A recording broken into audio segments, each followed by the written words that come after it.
Bonsoir Tilda, merci d'être avec nous. Bonsoir. Des témoignages comme ça, est-ce que vous en recevez beaucoup au niveau de l'association ?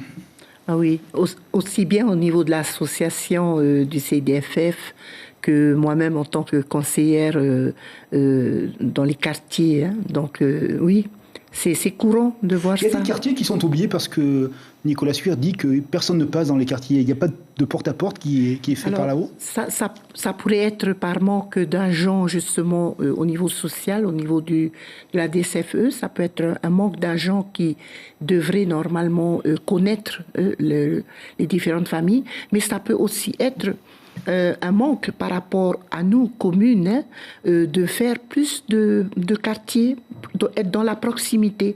Bon, c'est vrai que la compétence... le social n'est pas de compétence communale, mais par la connaissance que nous avons de nos populations, nous pouvons être plus proches d'eux.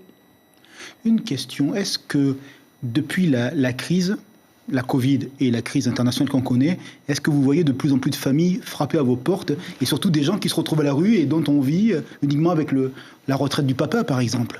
Voilà. Donc, effectivement, hein, alors nous mettons en place, on nous connaît pour mettre en place les dossiers de surendettement, mais avant ça, on essaie d'abord de voir si au niveau du service social, ils peuvent encore espérer quelque chose ou de discuter avec les banques quand ils doivent être saisis d'avoir une ATD. Hein. Voilà. Donc, on essaie d'abord de faire ce qu'il faut. Et après, mais quand ils peuvent vraiment plus, on passe au dossier de surendettement. Et il y a un espoir après ? Est-ce qu'on peut ressaisir l'espoir et ce goût de vivre dont parfois la dame manque, disait-elle ? Voilà. Alors, c'est un peu dans les courriers qu'on reçoit au niveau des personnes qui déposent des dossiers de surendettement. Quand ils ne voient plus, c'est le trou noir complet. Ils sont en désespérance et même pensent à finir de leur vie.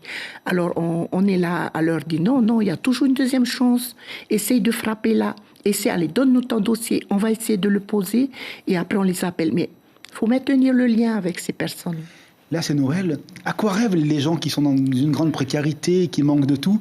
Quelles sont les utopies qu'ils portent, les utopies peut-être alimentaires, peut-être, qu'ils aimeraient bien avoir sur la table ? Ils vous en parlent lorsqu'ils vont aux permanences ? Oui, quelquefois, il y en a qui nous disent on aimerait bien avoir des huîtres, on aimerait bien manger des langoustes, mais seulement on va se retrouver avec du 3-7. Alors le 3-7, il est bon. Hein. Moi, personnellement, j'aime bien.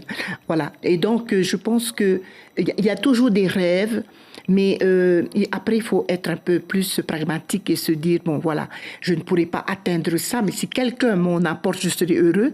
Mais comme dit la dame, mon réfrigérateur est vide, donc les produits PPN sont bienvenus. Et là, je remercie aussi les associations telles que Juana, les associations comme celle-là. Bon, nous-mêmes, par exemple, à l'AFC, nous avons fait 36 colis aussi alimentaires et les associations de quartier qui cherchent avec des sponsors à faire des colis alimentaires. Donc, je leur dis à tout cela, bravo, parce qu'on ne peut pas compter que sur le pays, on ne peut pas compter que sur les communes, mais c'est une affaire de tous. Et moi, je pense qu'il faut oser frapper, comme on va à la Croix-Rouge, comme on va au Secours catholique, comme on demande autour. Et parfois, on connaît des choses, on connaît des gens. Et là, par exemple, chaque année, j'ai une personne qui m'appelle, me dit « Hey, tu m'as pas demandé quelque chose pour tes familles cette année ?» Je dis « Mais il y a le Covid, c'est compliqué. » Mais non, viens chercher. Alors, vous voyez, hier, il y a quelqu'un qui m'a apporté 35 000 francs.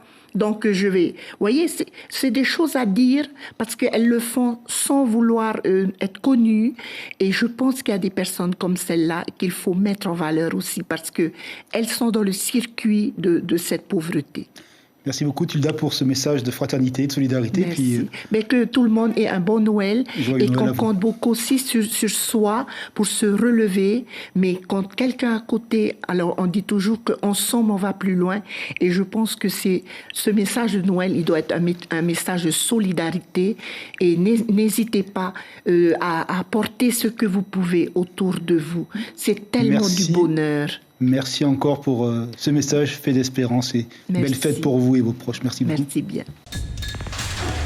L'information en continu sur Polynésie la Première, Internet et réseaux sociaux.